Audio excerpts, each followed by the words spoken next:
Headphone use பண்றதுக்கு முன்னால இதை கண்டிப்பா தெரிஞ்சுக்கோங்க. ஹை பிச்ல மெலோடி சாங் கேட்கறது மைண்டுக்கு எவ்வளவு பீஸ்ஃபுல்லா இருந்தாலும் ஹை பிச் நாய்ஸ்னால உங்க காதுக்கு உள்ள இருக்க சின்ன சின்ன செல்கள் பாதிக்கப்படலாம். இந்த செல்களால செல்ஃப் ரிப்பேர் பண்ணிக்கவோ இல்ல ரீஃபார்மேஷன் ஆகவோ முடியாது. ஒரு டைம் டேமேஜ் ஆகிட்டாங்கன்னா உங்க காது கேட்காது. அதே மாதிரி 85 டெசிபலுக்கு மேல நீங்க கேட்கக்கூடிய சத்தத்தினால உங்க காதுல இருக்கக்கூடிய நரம்புகள் பாதிக்கப்படலாம். இதனால காதுக்குள்ள எப்பவுமே ஒரு இரைச்சல் சத்தம் கேட்டுட்டே இருக்கும். இந்த கண்டிஷனுக்கு டினிட்டஸ் அப்படின்னு பேரு.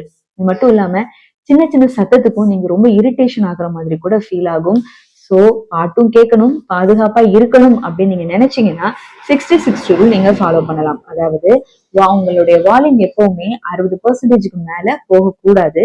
60 நிமிஷத்துக்கு மேல அட் டைம்ல ஹெட்போன்ஸ் யூஸ் பண்றதை தவிர்க்கிறது நல்லது. இன் இயர் இயர்பட்ஸ்க்கு பதிலா ஆன் இயர் அல்லது ஓவர் இயர் ஹெட்போன்ஸ் யூஸ் பண்றது காதுக்கு ரொம்ப நல்லது.